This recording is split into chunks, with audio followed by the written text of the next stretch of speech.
श्री गुरुवे नमः।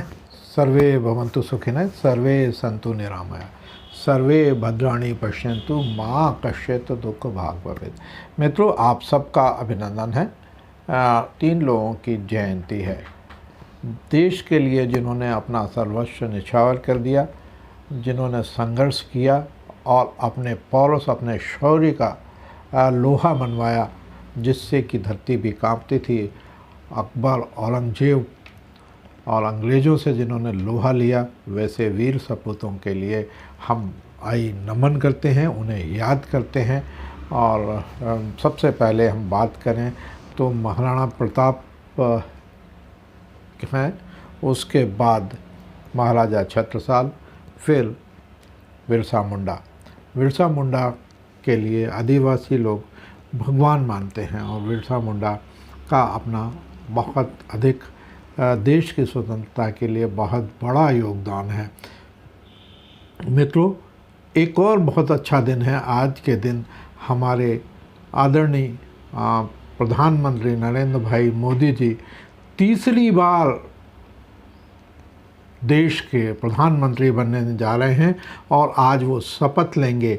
शपथ का भी मैं आपको सीधा प्रसारण करूंगा, मगर आप ये देखिए आज का दिन कितने गौरवशाली दिन है कि आज के दिन महाराणा प्रताप, महाराजा छत्रसाल और बिरसा मुंडा जयंती है। और हम तीनों को नमन करें और माननीय प्रधानमंत्री को मैं बहुत बहुत लख लख बधाइयाँ, अपने दिल की गहराइयों से बधाइयाँ ज्ञापित करता हूँ और आशा करता हूँ कि वो देश को गौरवान्वित करने के लिए अपना जिस तरह से वो मेहनत करते हैं उससे ज़्यादा जोश के साथ काम करेंगे।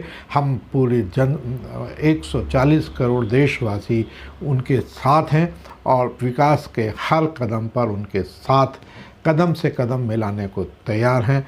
यदि आप कहते हैं हमारा साथ, हमारा सबका साथ सबका विश्वास, तो हम भी सब 140 करोड़ देशवासी आपके ऊपर विश्वास करते हैं और इस आशा और विश्वास के साथ आपको बहुत बहुत शुभकामनाएं देते हैं कि आप देश को प्रगतिशील देश और विश्व गुरु बनाने में अपना महत्वपूर्ण योगदान देंगे। मित्रों, प्रताप, महाराणा प्रताप, आप सब बच्चा महाराणा प्रताप के बारे में जानता है। उनके बारे में ज़्यादा कुछ बोलना सूर्य को दीपक जलाने के समान है। फिर भी हम वो सारी बातें आपके साथ शेयर करके उनकी याद ताज़ा करते हैं। महाराणा प्रताप उदयपुर मेवाड़ में सिसोदिया राजवंश के राजा थे। उनका नाम इतिहास में वीरता और दृढ़ के लिए अमर है। उन्होंने कई वर्षों तक मुग़ल सम्राट अकबर के साथ संघर्ष किया। महाराणा प्रताप ने कभी भी अकबर की अधीनता को स्वीकार नहीं किया। मित्रों, ये बहुत बड़ी बात है।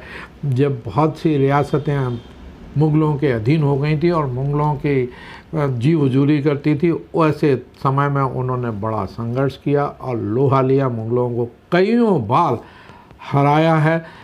कई युद्ध हुए, उन्होंने बहुत सारे युद्ध किए हैं और सारे युद्ध में मुग़लों को पराजय मिली है। उनके सामने उनकी सेना छोटी थी। एक कविता है उनके बारे में जो मेरे को मिली है, मैं उसको आपके साथ शेयर करता हूँ। फिर अटल बिहारी वाजपेयी की भी एक कविता है, बहुत लोकप्रिय कविता है, उसकी भी मैं आपसे चर्चा करूँगा। राणा प्रताप इस भरत भूमि के मुक्ति मंत्र का गायक है। राणा प्रताप इस भरत भूमि के मुक्ति मंत्र का गायक है। राणा प्रताप आज़ादी का अपराजित काल विधायक है। वह अजर अमरता का गौरव, मानवता का विजय सूर्य, आदर्शों के दुर्गम पथ को आलोकित करता हुआ सूर्य। राणा प्रताप का स्वाभिमान भारत माता की पूंजी है। महाराणा प्रताप का स्वाभिमान भारत माता की पूंजी है।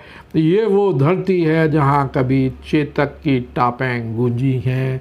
यह वह धरती है जहाँ कभी चेतक की टापें गूंजी हैं। पत्थर पत्थर में जागा था, विक्रमी तेज बलिदानी था। जय एक लिंग का ज्वर जागा था खड़ग भवानी का। अद्भुत अनुपम योद्धा विराट, अद्भुत योद्धा विराट, वह वीरता धधकता डोला था। हल्दी घाटी के महासमर में हिंदू बम बम बोला था, हिंदू बम बम बोला था। राणा प्रताप की कर्म शक्ति गंगा का पावन नीर हुई। राणा प्रताप की देशभक्ति पत्थर की अमिट लकीरें हुई। समरांगण में अरियों तक के इस योद्धा ने छल नहीं किया। सम्मान बेचकर जीवन का कोई सपना हल नहीं किया। मिट्टी पर मिटने वालों ने अब तक जिसका अनुगमन किया, राणा प्रताप के भाले को हिमगिरी ने झुक कर नमन किया। प्रण की गरिमा का सूत्रधार असिंधुधरा सत्कार हुआ। राणा प्रताप का भारत की धरती पर जय जयकार हुआ। मित्रों, महाराणा प्रताप का जो भाला है वो बड़ा बहुत फेमस भाला है और बड़ा प्रख्यात है। उनके भाले से अच्छे अच्छे लोग डरते थे और वो बहुत अच्छा भाला चलाते थे। मित्रों, एक और कविता है जो छोटी सी कविता है, अटल बिहारी वाजपेयी जी ने लिखी, जो मुझे बहुत प्रभावित करती है। अकबर के पुत्रों से पूछो क्या याद उन्हें मीना बाजार है।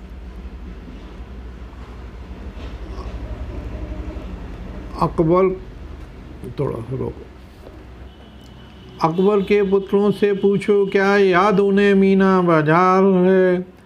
क्या याद उन्हें चित्तौड़ दुर्ग में जलने वाली आग प्रखर, जब हाय सहस्त्रों माताएं तिल तिल कर जलकर हो असर। वह बुझने वाली आग नहीं, रग रग से मैं उसमें समाये हूँ। यदि कभी अचानक फूट पड़े विप्लव लेकर तो क्या विस्मय। हिंदू तन मन हिंदू जीवन रग रग हिंदू मेरा परिचय है। हिंदू तन मन हिंदू जीवन रग रग हिंदू मेरा परिचय है। इस तरह की कविता हमारे प्रधानमंत्री अटल बिहारी वाजपेयी जी ने लिखी थी और वह पराधीनता की रजनी का उजियाला था। जो चढ़ा मान सिंह के सर पर राणा प्रताप का भाला था। बप्पा रावल के वंशज वह भारत गौरव का प्रतिमान। वह दृढ़ प्रतिज्ञ रणकुशल वीर, रखी राजपूती आन बाण। दुर्दम्य दैत्य अकबर का भी पड़ गया से पाला था। जो चढ़ा मान सिंह के सर पर राणा प्रताप का भाला था। गौरव से फूली अरावली हुई धन्य उदयपुर की माटी। राणा प्रताप की गरिमा के गुण गाती है हल्दी घाटी। करके कूदा जब सिंहनाद बन गया वीर मतवाला था। जो चढ़ा मान सिंह के सर पर वह राणा प्रताप का भाला था। मर जाने की मिट जाने की सुख सुविधाओं की परवाह नहीं। निज स्वाभिमान जीवंत रखा, बस कल को कुछ चाह नहीं। जब देश झुक रहा था सारा, केसरिया के तू संभाला था। जो चढ़ा मान सिंह के सर पर राणा प्रताप का भाला था। भामा शाह के मन प्राण लिए मिले, हाकिम सूर नौजवान मिले। निज मातृभूमि की रक्षा हेतु वनवासी सीना तान मिले। प्राणों का मूल्य चुकाया था, अद्भुत बलिदानी झाला था। जो चढ़ा मान सिंह के सर पर राणा प्रताप का भाला था। वह राष्ट्र भक्ति से प्रेरित हो अड़ गया सहसा कर गर्जन। मद बड़ी सल्तनत का जिससे पग पग पर किया मान मर्दन। अणदाग गया नहीं झुकी पाग, बलिदानी भाव निराला था। जो चढ़ा मान सिंह के सर पर राणा प्रताप का भाला था। और इसके रचिता अज्ञात हैं। मित्रों, ये कुछ कविता की लाइनें मुझे बड़ी प्रभावित करती हैं, तो वो मैंने आपसे शेयर की हैं। देखिए, 1 मार्च सन 1573 ईस्वी को सिंहासन स्वर्ण की मूर्ति प्रताप एकाकी थे। अपने प्रजा के साथ एकाकी ही उन्होंने जो धर्म एवं स्वाधीनता के लिए ज्योतिर्मय बलिदान किया, वह विश्व में सदा स्वतंत्रता और अधर्म के विरुद्ध संग्राम करने वाली मानधनी गौरवशाली मानवों के लिए अनुपम ज्योतिपुंज है। महाराणा का वह निश्चय लोक विश्वती भगवान एकलिंग की शपथ है। प्रताप के इस मुख से अकबर तुर्क ही कहलाएगा। मैं शरीर रहते उसकी अधीनता स्वीकार करके उसे बादशाह नहीं कहूँगा। सूर्य जहाँ उगता है वहाँ पूर्व में ही उगेगा। सूर्य के पश्चिम में उगने के समान प्रताप के मुख से अकबर को बादशाह निकलना असंभव है। मित्रों, उन्होंने कभी भी अकबर की बादशाहत स्वीकार नहीं की और अकबर से हमेशा युद्ध में उन्होंने विजय प्राप्त की है। अकबर के महासेनापति राजा मान सिंह को उन्होंने वध किया। उदय सागर पर महाराणा ने उनके स्वागत का प्रबंध किया। हिंदू नरेश यहाँ भाला अतिथि का सत्कार न होता, किंतु महाराणा प्रताप ऐसे राजपूत के साथ बैठकर भोजन कैसे कर सकते थे जिसकी बुआ मुगल अंतःपुर में हो। मानसिंह को बात समझाने में कठिनाई नहीं हुई। अपमान से जले वे दिल्ली पहुँचे। उन्होंने सैन्य सज्जित करके चित्तौड़ पर आक्रमण कर दिया। राजपूताने की पावन बलिदान भूमि समकक्ष विश्व में इतना पवित्र बलिदान स्थल कोई नहीं है। उस शौर्य एवं तेज की भव्य गाथा से इतिहास के पृष्ठ जो है रंगे हुए हैं मित्रों, और कभी भी इन्होंने पीछे हटना नहीं सीखा। उनका प्रिय अश्वचेतक था जिसने उन्हें निरापद पहुंचने में इतना श्रम किया। अंत में वह सदा के लिए अपने स्वामी के चरणों में गिर गया। प्रताप के घोड़े चेतक ने अपने स्वामी की इच्छा को भांपकर पूरा प्रयास किया और तमाम ऐतिहासिक चित्रों में सलीम के हाथी के सूंड पर चेतक का एक उड़ा हुआ पैर और प्रताप के भाले द्वारा महावत का छाती को छलनी होना अंकित किया गया है। महावत के मारे जाने पर घायल हाथी सलीम सहित युद्ध भूमि से भाग खड़े हुए। मित्रों, कुछ इस तरह के जो है हमारे महाराणा प्रताप थे और महाराणा प्रताप ने बहुत युद्ध इनसे लड़े हैं और कभी भी महाराणा प्रताप से अकबर जीत नहीं पाया। मुग़ल सेना कभी भी उनका सामना नहीं कर पाई। तो मित्रों, कुछ ये कविताएं थी, ज़्यादा कुछ बताने की ज़रूरत नहीं है और आप उसके बारे में सब कुछ जानते हैं। मित्रों, महाराणा प्रताप की वीरता की व्याख्यान करने के लिए मेरे पास शब्द नहीं है। उनकी वीरता तो अतुलनीय है। उन्होंने बारंबार कईयों बार मुग़ल सेनाओं के छक्के छुड़ाए हैं, तो मैं उनको नमन करता हूँ।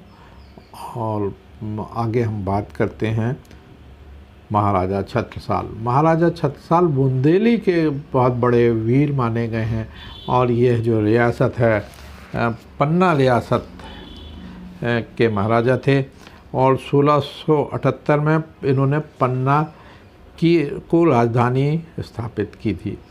औरंगजेब से इनका काफ़ी युद्ध हुआ है और औरंगजेब को इन्होंने हमेशा हराया है। औरंगजेब के इन्हें सीना चीर दिया था और जिससे वह घायल हो गए थे और 21 दिन बाद उनका देहांत हो गया था। 1678 में पन्ना में राजधानी की थी।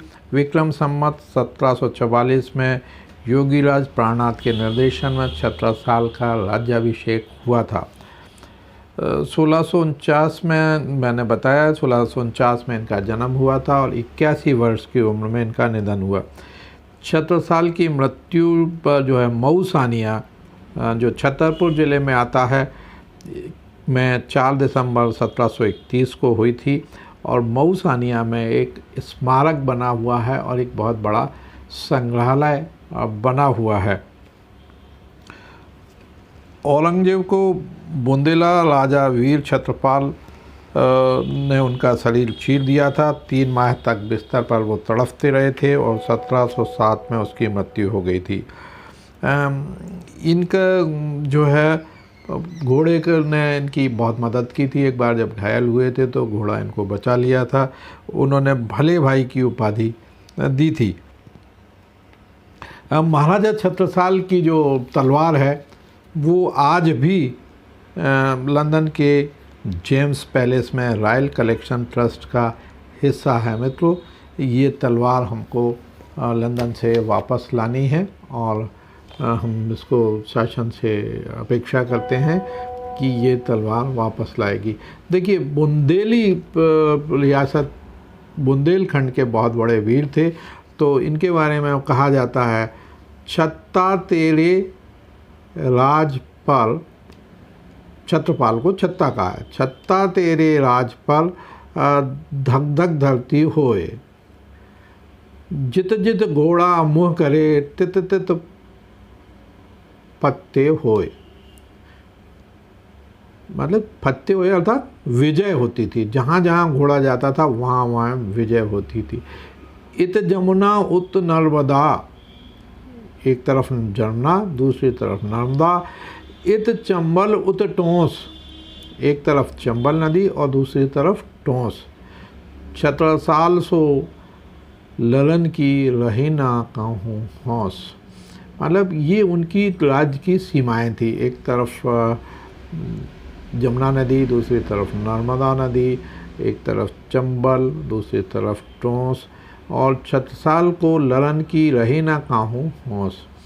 इतने पूरे इलाके में छत्रसाल से कोई लड़ने वाला नहीं था और वो इतना वीर थे कि बुंदेलखंड में उनको बहुत, उनके नाम से छत्रसाल यूनिवर्सिटी जो मध्य प्रदेश शासन ने बनाई है, महाराजा छत्रसाल विश्वविद्यालय छतरपुर, उन्हीं के नाम से बना हुआ है। मऊसानिया में आपको बताया उनका बहुत बड़ा स्मारक है और वहाँ पर बुंदेला बंधु हर वर्ष कार्यक्रम करते हैं।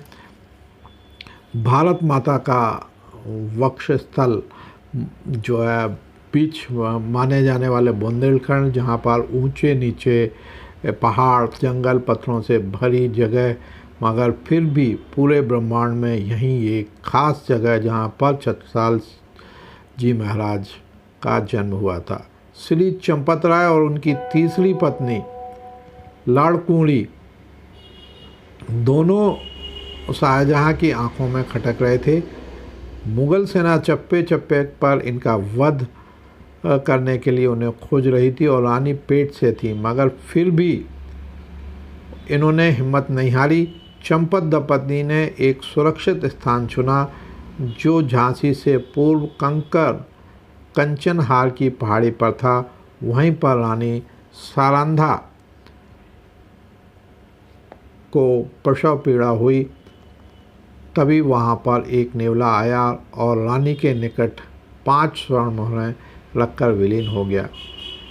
देखिए क्या मिलता है, रानी के उदर मांझ भई जब गर्भ पीर हुई के अधीर लगी, कृष्ण करे मनावने। इतने में आई एक न्योला धर गयो लाए, रानी के निकट 5 मोहरें दृग सामने। तो 5 मोहरें जो है वो रखे गए थे। ज्येष्ठ शुक्ल तृतीया 1706 सोमवार को उस पहाड़ी पर रानी सारंधा की कोख से गोधूली बेला में बहुत ही सुंदर बालक ने जन्म लिया। मुग़ल सेना तो उन्हें ढूंढ ही रही थी, तभी मुग़ल सेना ने चंपत दंपति पर आक्रमण कर दिया। दंपति के साथ कामनी नाम की दासी ने भी चंपत राय जी ने आव देखा ना ताव बच्चे को गोद में लिया। रानी को कंधे पर चढ़ाकर और कामनी को बाह पकड़कर पहाड़ी से छलांग लगा दी और बच निकले। चंपत राय जी ने ऐसी छलांग लगाई मानो कोई मोर उड़कर दूसरी जगह पर जा रहा हो। इसी वजह से ककरकंच नहाल पहाड़ी का नाम मोर पहाड़ी पड़ गया। तो मित्रों, ये सब वीर थे। रानी ले कंधे चढ़ाए, क्या लिखते हैं, रानी ले कंधे चढ़ाए पुत्र को हिये लगाए, झपट कामनी की बाह गही धाय के, माल के छलांग अधर कूद चले चंपत राय, मोल की पहाड़िया से गए मोल से उड़ाए के। तो मित्रों, ये बड़ा ज़बरदस्त मिलता है। और उनकी जब स्वयं मतलब जब उनका जन्म हुआ था तभी से उनके लिए बहुत संघर्ष हुआ और उन्होंने हमेशा गुलामी से बुंदेलखंड को बचा के रखा। उन्होंने कभी गुलामी नहीं स्वीकार की। एक और अच्छी लोकोक्ति मिलती है, शक्ति हमारी सदा तुम्हारे साथ रहेगी, हिम्मत बांधो, स्वयं शत्रुओं को तुम अपने बुंद देश से शीघ्र भगा दो, छत्रसाल का तेज चमक क्षण भर में दूना हो जाया, फड़का दाया हाथ शस्त्र को वीरवती ने शीर्ष झुकाया। मित्रों, कुछ इस तरह की चीज़ें हैं और इन्होंने 12 वर्ष में युद्ध लड़े हैं, काफ़ी युद्ध लड़े हैं और हमेशा इनका बहुत बड़ा योगदान है। और कभी भी इन्होंने बुंदेलखंड में कभी भी अंग्रेज गुलामों को, मुग़लों को अपना आधिपत्य नहीं स्थापित करने दिया। तो मित्रों, ये बहुत संक्षिप्त में मैंने आपको महाराजा छत्रसाल के बारे में बताया। कुछ इसी तरह से हम बिरसा मुंडा जी की बात करते हैं। और बिरसा मुंडा जी भी जो बहुत बड़े योद्धा थे, वो भी बहुत बड़े योद्धा थे। उनके पास वो आदिवासियों के बहुत बड़े नेता थे और उनको आदिवासी भगवान के रूप में मानते हैं। तो बिरसा मुंडा की शहादत भी आज के दिन 9 जून बिरसा मुंडा की शहादत के लिए याद किया जाता है। 9 जून 1900 की सुबह 9 बजे रांची जेल में उनका देहांत हुआ। उसी दिन शाम को रांची डिस्टिलरी के पास हरमू नदी के किनारे उनकी अंतिम क्रिया संपन्न कर दी गई। फ़िलहाल उसी जगह बिरसा शहीद स्थल का निर्माण हुआ। बिरसा मुंडा जी जो है, उनकी खासियत जिसके कारण आज उनकी क्रांति के एक दूत माना गया है।